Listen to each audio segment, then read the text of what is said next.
এক নাম্বার প্রশ্ন হলো দুই শিংওয়ালা বাদশা কে? দুই শিংওয়ালা বাদশা কে? কি তার পরিচয়? কেন তার দুই শিং হয়েছিল? দ্বিতীয় প্রশ্ন হলো রূহ কি জিনিস? রূহ, এই রূহটা কি জিনিস? কেমন করে বের হয়? কেমন করে ঢুকে? কি জিনিসের পরিধিটা কেমন? দেখতে কেমন? তিন নাম্বার প্রশ্ন হলো ওই গুহাবাসী কারা? গুহাবাসী কারা? কেন তারা গুহায় আশ্রয় নিয়েছিল? ওই গুহাবাসী কারা? কেন তারা গুহায় আশ্রয় নিয়েছিল?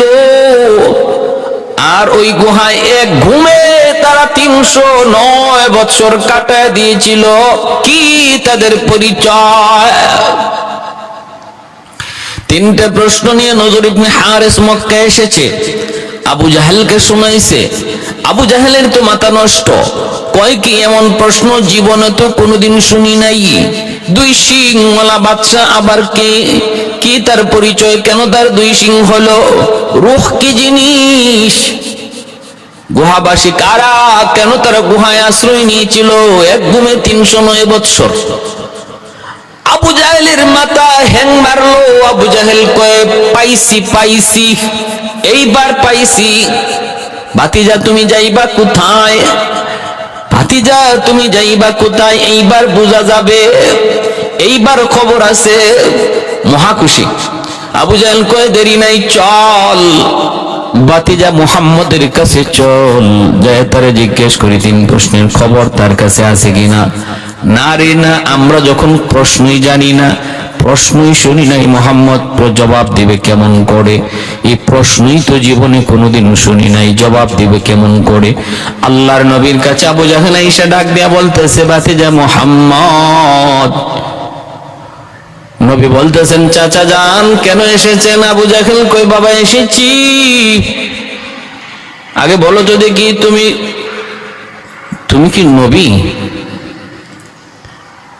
আল্লাহর নবী বলতেছেন, চাচা আমি যে নবী আমি তো বলি না, আমি যে নবী আমি বলি না, আমার আল্লাহ বলেন, এজন্য বলি। ইয়াসিন ওয়াল কুরআনিল হাকীম ইন্নাকা লামিনাল মুরসালিন। আমি যে নবী আমি বলি না, আমার আল্লাহ বলেন, আমার আল্লাহ বলেন বন্ধু তুমি রাসূলদের ভিতরে একজন রাসূল, এজন্য বলি। আবু জাহেল কয়, বুঝছি, ঠিক আছে, তুমি যদি নবী হও তাহলে 3টা প্রশ্নের জবাব তোমাকে দিতে হবে ভাতিজা। 3 প্রশ্নের জবাব তুমি দাও। আল্লাহর নবী বললেন, কি জবাব, কি প্রশ্ন আগে শোনাও। আবু জাহেল কয়, কিরে প্রশ্নটা কি? আবু জাহেল নিজেই প্রশ্ন ভুলে গেছে। সাথীদেরকে বলে, প্রশ্ন কও। আমার প্রশ্নই মনে নাই। নজর ইবনে হারিস কয়, দুই শিংওয়ালা বাদশা কে? কি তার পরিচয়? কেন তার দুই শিং হয়েছিল? দ্বিতীয় প্রশ্ন হলো রূহ কি জিনিস? 3 নম্বর প্রশ্ন হলো গুহাবাসী কারা? কেন তারা গুহায় আশ্রয় নিয়েছিল এক ঘুমে 309 বৎসর? তারা কারা? আল্লাহর নবী রহমতের নবী 3টা প্রশ্ন শুনছেন, শুইনা নবী বলতেছেন নবী বলতেছেন আগামীকাল বলবো। কারণ আমার নবী রহমতের নবী নিজের থেকে কিছুই বলেন না। আমার নবী কিছুই নিজের থেকে বলেন না, সবকিছু আল্লাহর পক্ষ থেকে বলেন। মা ইয়ান্তিকু আনিল হাওয়া ইন হুয়া ইল্লা ওয়াহয়ুন ইউহা। আল্লাহ বলেন, আমি নিজের থেকে, নবী বলেন কিছুই আমি নিজের থেকে বলি না, আমার আল্লাহ যা বলতে বলেন তাই বলি। এজন্য মায়ার নবী আল্লাহর কাছ থেকে যাই না, তারপরে জানাবেন। এজন্য বললেন আগামীকাল বলবো। এই কথা বলতে যে আমার নবী একটু ভুল হয়ে গেছে। আগামীকাল বলবো এই কথা বলতে যাইয়া ইনশাআল্লাহ নবী বলেন নাই আমার আল্লাহ যদি চায় তাহলে আগামীকাল বলবো, এই কথাটা এইভাবে বলেন নাই, বলছেন আগামীকাল বলবো, যেন নিজের থেকেই তিনি বলবেন, যেন নিজের থেকেই তিনি আগামীকাল বলবেন। আল্লাহ যদি চায় এই কথাটা বলতে, নবী ভুলে গেছেন। অন্তরের ভিতরে 100 আমার আল্লাহ যদি আমাকে জানায় তাহলে আমি জানাবো, কিন্তু জবানে বলতে যায় তিনি জবানে বলেন নাই। আল্লাহ এতেই তিনি মাইন্ড করেছেন। আল্লাহ পাক মনে কুদরতি মনে কষ্ট পেয়েছেন, আল্লাহ পাক কুদরতি মনে কষ্ট পেয়েছেন। আল্লাহ বলেন, জিব্রাইল, আমি আল্লাহ আদেশ দেওয়া না পর্যন্ত বন্ধুর কাছে তুমি যেও না, এটা আমি আল্লাহর আদেশ। সাবধান জিব্রাইল, আমার বন্ধুর কাছে আমার আদেশ না পাওয়া পর্যন্ত যেও না। দেখো না আমার বন্ধু আগামীকাল জবাব দিবে বলে ফেলেছে, কিন্তু আমি আল্লাহকে সাথে রাখে নাই। আমি আল্লাহ যদি চাই ইনশাআল্লাহ শব্দ বলে নাই। ও জিব্রাইল, আমিও দেখবো আমার বন্ধু কেমন করে আগামীকাল জবাব দেয়। মহব্বতের মধ্যে মান অভিমান চলে, মহব্বতের মধ্যে মান অভিমান চলে। এই ভাই, মান অভিমান বুঝতে হয়, মান অভিমান বুঝতে হয়।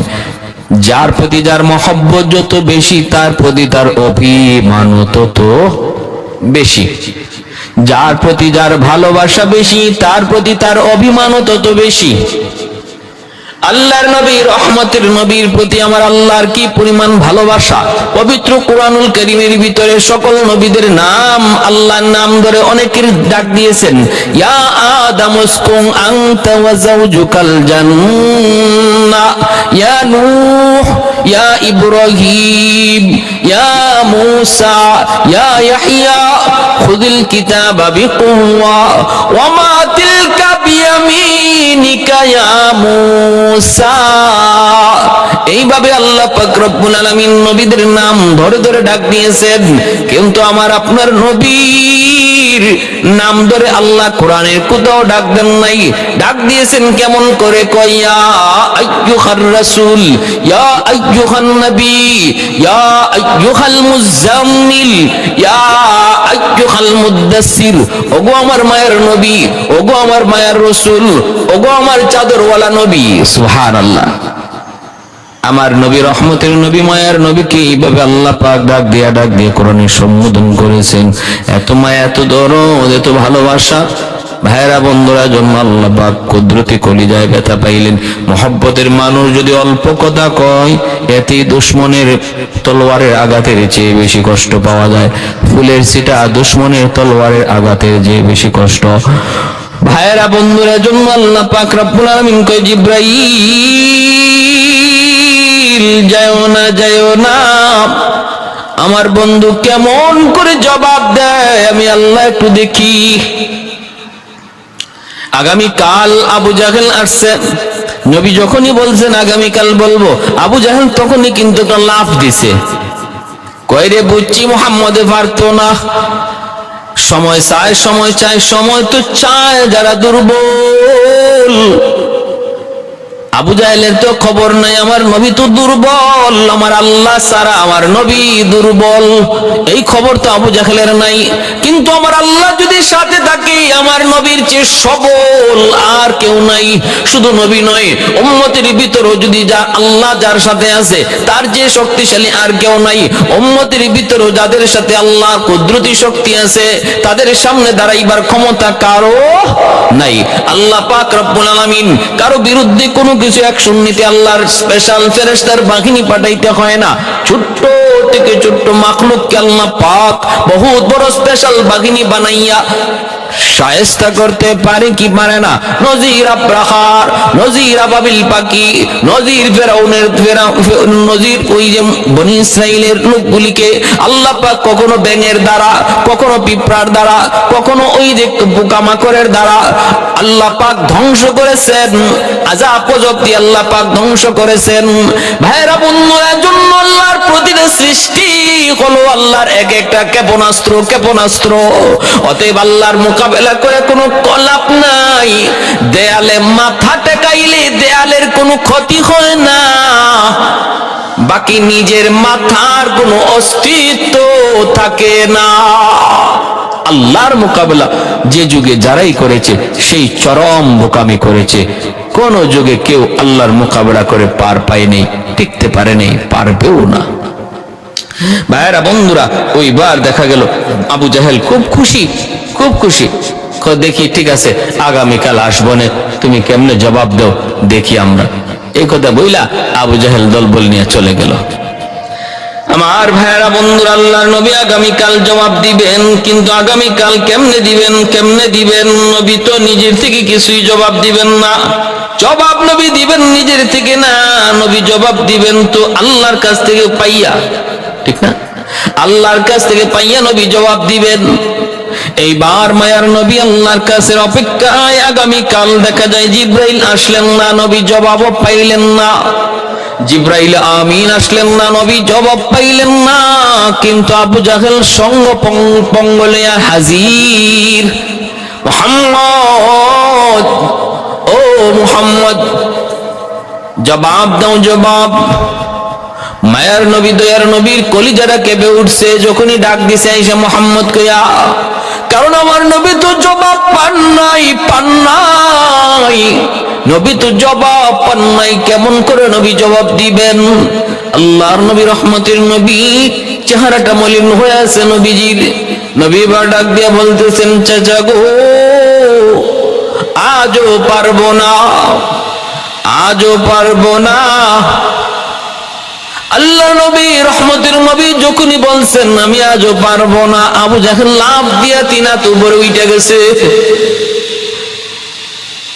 পায়া গেছি, পায়া গেছি, জবাব পায়া গেছি। মুহাম্মদ ধরা খায়া গেছে, ধরা খায়া গেছে। নাউজুবিল্লাহ। ঢুল পিটায়া মক্কায় বলে দাও মুহাম্মদ সত্যবাদী নবী নয়, মিথ্যাবাদী নবী। ইহুদিরা তিনটা প্রশ্ন করেছিল, একটা জবাবও মুহাম্মদ দিতে পারে নাই। খালি খুব সময় চায়, খালি সময় চায়, খালি সময় চায়। ঢুল পিটায়া মক্কায় রটায়া দেওয়া হয়। মুহাম্মদ সত্যবাদী নবী নয়, মিথ্যাবাদী নবী। নাউজুবিল্লাহি মিন যালিক। আল্লাহর নবী ভীষণ কষ্ট পাইলেন। অলি গলিতে নবীর বিরুদ্ধে সমালোচনা, যেখানেই তারা বসে সেখানেই নবীর বিরুদ্ধে সমালোচনা। চায়ের দোকান তো সমালোচনার আড্ডাখানা, সমালোচনার সংসদ ভবন হলো চায়ের দোকান। সর্ব জায়গায় শুরু হয়ে গেল আমার নবীর বিরুদ্ধে সমালোচনা। আল্লাহর নবী রহমতের নবী, মায়ার নবী, তিনি ঘর থেকে বের হন না। চতুর্দিকে নবীর বিরুদ্ধে বদনাম। কেমন করে নবী বের হবেন? লজ্জা। দ্বিতীয় দিন আসেন নাই, তৃতীয় দিন ও জিব্রাইল আসেন না, চতুর্থ দিন ও জিব্রাইল আসেন না। নবীজি সিজদায় পড়ে পড়ে আল্লাহর কাছে কাঁদেন, কাঁদেন আর বলেন, মালিক, কি অপরাধ হয়ে গেছে, কি ভুল হয়ে গেছে আমি এখনো বুঝি না। আল্লাহ, কোন ভুলটা আমার দ্বারা হয়েছে মালিক, আমারে তুমি একটু বুঝায় দাও। মায়ের নবী কান্দেন, আল্লাহ পাকের অভিমানও শেষ হয় না। একদিন দুই দিন নয়, 14 দিন পরে তাহাজ্জুদের সময় মায়ার নবী যখন কান্দেন, সিজদা থেকে মাথা উঠায় না নবী। 14 দিন যাবত নবীজি ঘর থেকে বের হন না। চতুর্দিকে বদনাম, বদনাম। মুহাম্মদ জবাব দিতে পারে না, জবাব দিতে পারে না, কারণ ইহুদিরা জানায় দিছে নবী ছাড়া এই 3 প্রশ্নের জবাব কেউ দিতে পারবে না। নবী ছাড়া কেউ জবাব দিতে পারবে না। আর ইহুদিরা এও বলে দিছিল, শুনরে মক্কার দল, যদি মুহাম্মদ জবাব দিয়া দেয় তাহলে সাবধান, বিয়াদবি কইরো না। যদি মুহাম্মদ জবাব দিয়ে দেয় তাহলে বিয়াদবি করবা না, কারণ নবী ছাড়া এই প্রশ্নের জবাব কেউ দিতে পারবে না। জবাব দিলে বুঝবা সে সত্যবাদী নবী। সাবধান, বিয়াদবি কইরো না, গজব আসবে, গজব। অলি গলিতে আল্লাহর নবীর বিরুদ্ধে বদনাম। 14 দিনের মাথায় নবীজি সিজদায় পড়ে তাহাজ্জুদের টাইম কান্দেন। বিছানা বিছিয়ে দিয়েছেন, যায় নামাজ বিছিয়ে দিয়েছেন, বলতেছেন, মালিক, আমি তো আমাকে নবী কই না, তুমি আমারে নবী কইতে কো, এজন্য আমি নবী কই। আল্লাহ, কি ভুল হইছে একটু আমারে বুঝায় দাও, ধরায় দাও। আল্লাহ, আমার একটু ভুল ধরায় দাও, ধরায় দাও। রব্বুল আলামিন তখন আল্লাহ পাকের কুদরতি কলিজায় দরদ লাগলো।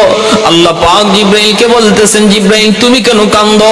জিব্রাইল কয়, আল্লাহ গো, ও মালিক, যেখানে একদিন তোমার হাবিবরে না দেখলে আমি জিব্রাইলও থাকতে পারি না, আজকে 14 দিন যাবত তোমার হাবিবের কাছে আমি যাই না, আমি জিব্রাইলও শুইতে পারি না। আল্লাহ বলেন, জিব্রাইল তুমি যাও, অনুমতি দিলাম, যাও, যাই আমার বন্ধুর দরজার সামনে 3টা প্রশ্নের জবাব নিয়ে হাজির হয়ে যাও, আর বলে দিও কেন এই 14 দিন দেরি হলো, কেন 14 দিন দেরি হলো, তার উম্মতের জন্য যেন এটা শিক্ষণীয় বিষয় হয়। বন্ধুকে জানায় দিও জিব্রাইল আমিন তাহাজ্জুদের সময় দরজার সামনে আইসা নক করেছে। আমার নবী দরজার কে জানি নক করেছে, শোনা মাত্রই মায়া নবী দরজাটা খুইলা দিয়েছে। নবী চোখ থেকে দর দর করে পানি পড়ে। আল্লাহ নবী দরজাটা খুইলেই দেখে জিব্রাইল আমিন হাজির।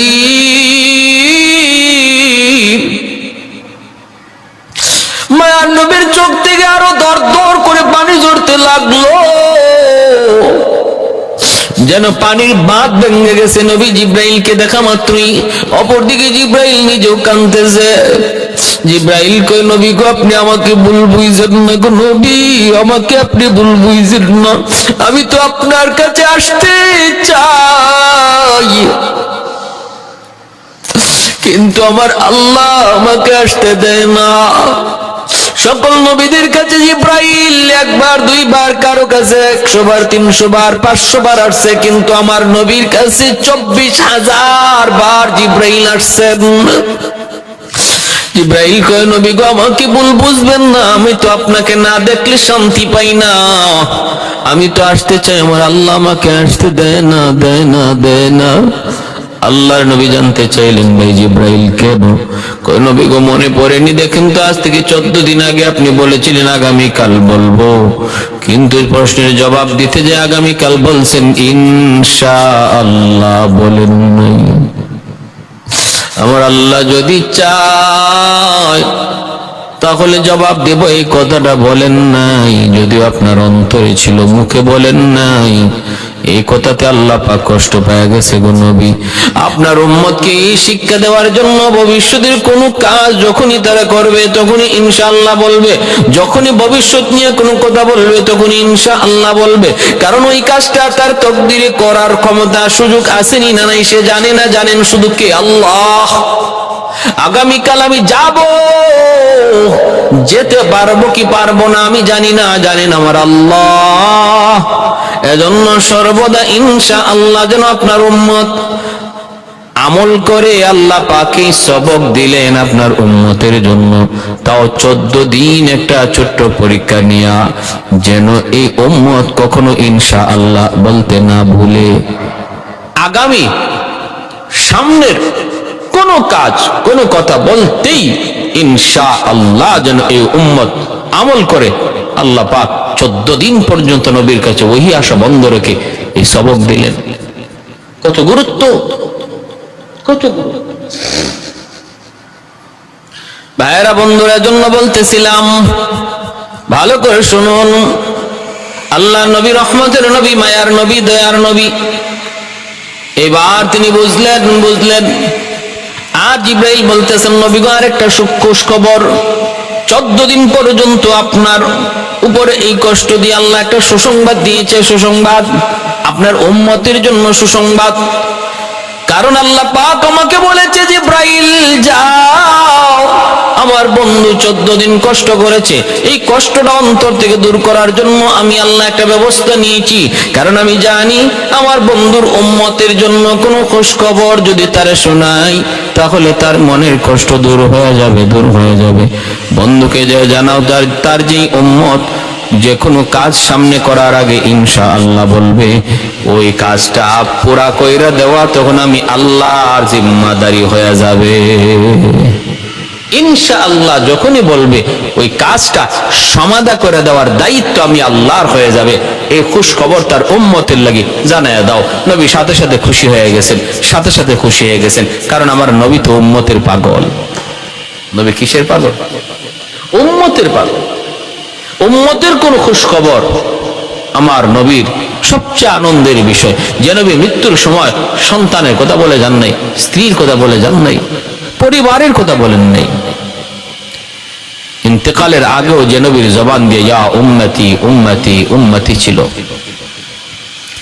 ইন্তেকালের আগে মানুষ প্রিয়জন আপনজনের নাম নেয়, নবী একথা বোঝাইলেন, আমার সবচেয়ে প্রিয় সন্তানও নয়, স্ত্রীরাও নয়, আমার সবচেয়ে প্রিয় হলো আমার উম্মত।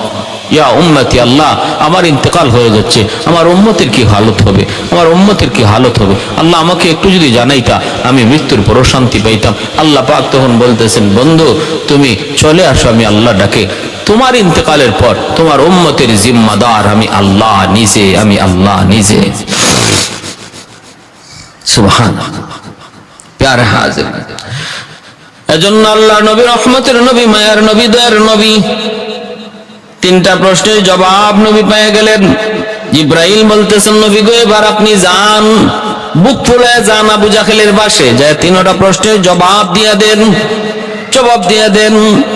আল্লাহর নবী, রহমতের নবী, মায়ার নবী আবু জাহেলের বাড়িতে তিন প্রশ্নের জবাব নিয়ে হাজির। দরজার সামনে এসে নবী ডাক দিলেন, চাচা যান, চাচা যান। আবু জাহেল ঘরের ভিতর থেকেই মহাখুশি, তার স্ত্রীরে ডাক দিয়া কয়, এই যে দেখো বাতিজায় আসছে, মনে হয় বাতিজা আত্মসমর্পণ করতে আসছে, মনে হয় আমার বাতিজা আমাদের কাছে সারেন্ডার করতে আসছে। হা বাতিজা রে, বাতিজা এতদিন কেন এমন করলি? আজকে তো ঠিকই তুই চাচার কথা বুঝলি, চাচার মত ধরলি, আজকে তো ঠিকই তুই চাচার কাছে আসলি, এতদিন কেন এমন করলি, এমন করলি? দরজাটা কইলা আবু জাহেল মুচকে হাসি দিয়া কয়, বাতিজা এই মাত্র শুধু তোমার চাচির সাথে আলাপ করছি, আমার বাতিজা একদিন না একদিন ঠিকই বুঝবে, একদিন না একদিন ঠিকই আমার দলে চলে আসবে। আরে রক্ত কথা কও, রক্ত তো রক্ত কোনোদিন বেঈমানি করবে না, রক্ত একদিন আসলের দিকে ফিরবেই ফিরবে। এ বাতিজা মাত্র শুধু তোমার কথা আলোচনা করেছি তোমার চাচির সাথে। আল্লাহর নবী, রহমতের নবী তখন ডাক দিয়া বলেন, চাচা যান রং নাম্বারে ডায়াল করেছেন। কি রং নাম্বারে ডায়াল? বলে জি। আচ্ছা, আমি আপনার কাছে সারেন্ডার করতে আসি নাই, আমি এসেছি তিন প্রশ্নের জবাব লইয়া। যেই নবী বলেছেন তিন প্রশ্নের জবাব লইয়া এসেছি, আবু জাহেলের মাথায় যেন আকাশ ভেঙে পড়লো। কয় কি, আমার তো প্রশ্নই মনে নাই, আর মোহাম্মদ জবাব লই আইছে। কৌকি বাতিজা মাথা ঠিক আছে নি? বলে হ্যাঁ, তিন প্রশ্নের জবাব লই এসেছি। আবু জাহেল তখন কয়, বাতিজা এটা তুমি কি বলো, কেমনে তুমি কেমনে কেমনে কি করলা? আল্লাহর নবী বলে, চাচা যান, যে আল্লাহ আমাকে নবী বানাইছেন, ওই আল্লাহ আমাকে জবাব শিখাইয়া দিছেন। আমি তো আমার থেকে নবী বলি না, আমি তো আমার থেকে কোনোদিন নিজেকে রাসূল বলি না। जो नबियों का नबी हो, जो रसूलों का रसूल हो, जो नबियों का नबी हो, जो रसूलों का रसूल हो। আবু জাহেল কয়, ঠিক আছে, কি জবাব তুমি দিবা একটু বলো।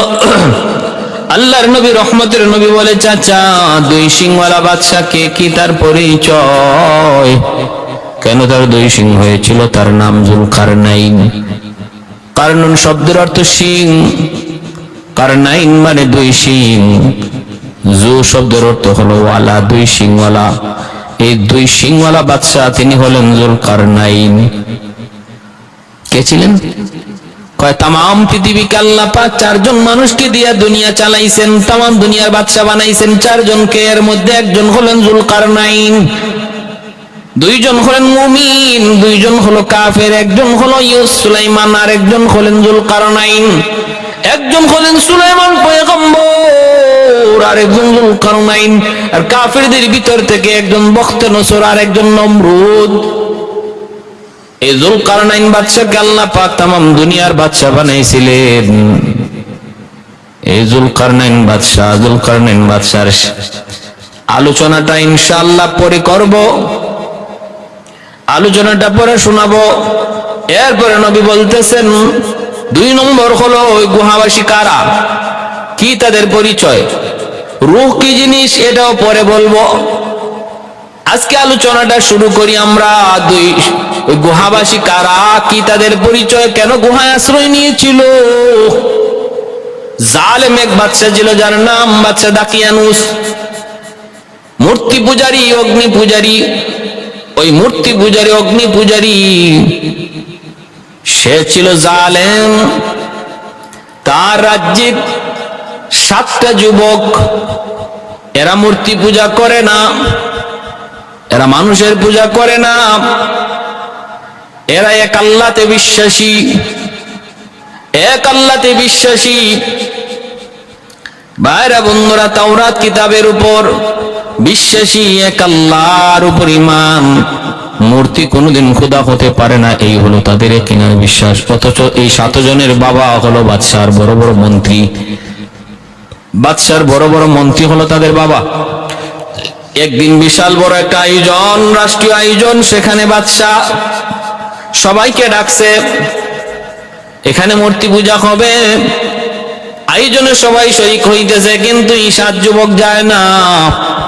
রং ঢং হবে, গান বাজনা হবে, আমোদ ফুর্তি হবে, মদ গাঞ্জা চলবে, যাত্রার অনুষ্ঠান চলবে, নারীদের নাচ চলবে, উলঙ্গ নাচ দেখার জন্য সবাই পাগল। কিন্তু ওই গুনার অনুষ্ঠানে 7 যুবক তারা যাবে না, অথচ 7 জনের একজনের সাথেও কারো কোনো সম্পর্ক নাই। একজন করে তারা ওই জমকালো নৃত্য অনুষ্ঠানে যোগ না দিয়া তারা একজন করে পাহাড়ের দিকে চলতে লাগলো। গাছের নিচে যায় একজন বৈশা বৈশা মনে মনে কল্পনা করি আর কই, হায় কোন দেশে পড়লাম, কোন জালেমের কপ্পরে পড়লাম। মূর্তি কেমন করে খোদা হয়, হায় রে কেমন করে এই সমস্ত কাজ বৈধ হয়, কেমন করে এর দ্বারা সমাজে শান্তি আসে, এর দ্বারা অশান্তি ছাড়া কোনোদিন শান্তি আসবে না। আসমান জমিন যিনি বানাইছেন তিনি তো খালিক, তিনি তো মালিক। বাদশাহ কোনোদিন মালিক নয়, দেবদেবী কোনোদিন খোদা নয়। পরে দেখা গেল আরেকজন যুবক যায় বসছে, আরেকজন যায় বসছে, আরেকজন 7 জন একটু দূরে দূরে বসছে। একজন আরেকজনের দিকে তাকায় আর মনে মনে কইতেছে, কই কি ব্যাপার, আজকে এত বড় এক অনুষ্ঠান, পুরনো টকবগে যুবক, এই যুবক কত যুবক আজকের অনুষ্ঠানে যায় মজা নিতেছে, আকাম কোকাম করতেছে কত। কারণ যৌবন কালটা হলো পাগলামির বয়স, যৌবন কালটা পাগলামির বয়স। এই পাগলামির বয়সটাতে সে পাগলামি না কইরে এখানে আসলো কে, আমি তো আসলাম না হয় এক জিনিস ভাইবা, সে কেন আসলো, এরকম ভাবে একজন আরেকজনের মনের মধ্যে একই কথা শুধু, সে কেন আসলো, সে কেন আসলো। একজনে জিজ্ঞেস করে ফেলছে, ভাই ঘটনা কি, আজকে অত মজা, অত আনন্দ, অত ফুর্তি চলতেছে, এই ফুর্তিতে আপনি এখানে আসছেন কেন? ভাই আমার ভাল লাগে না। কেন? আবার চিন্তাও করে মনের কথা কেমনে কয়, একজন আরেকজনে কইলে তো ভয়, সে যদি আবার এই কথা বাচ্চারা জানায় দেয় তাহলে তো বিপদ। ভাই বলেন বলেন বলেন, আমি আপনার কথাগুলি আমানত রাখবো, এখানে কেন আসছেন? ভাই আসছে আমার এগুলা ভালো লাগে না, এই যে মূর্তির পূজা, এটাই কেমন করে সম্ভব? মূর্তি কোনোদিন খোদা হইতে পারে না, মূর্তি আল্লাহ হতে পারে না, মূর্তি কোনোদিন দেবতা হইতে পারে না। খালিক আর মালিক তো যিনি আমাকে বানাইছেন, আপনাকে বানাইছেন, আসমান জমিন সব কিছু যিনি সৃষ্টি করেছেন, তিনিই তো হবেন খালিক আর মালিক। বাদশাকে তো সেজদা করা চলে না, সেজদা যদি করতে হয় তো করবো যিনি খালিক আর যিনি মালিক, তিনি রাজ্জাক, তার কাছে। শোনা মাত্রই কয়, ভাই রে তুমি এটা কেমন কথা বললা? দৌড় দিয়া যায় জাবরায়া ধরছে, কুলের মধ্যে কুলে নিয়ে আনিছে। এ ভাই আমার অন্তরের কথাগুলি তুমি বলে ফেলেছো।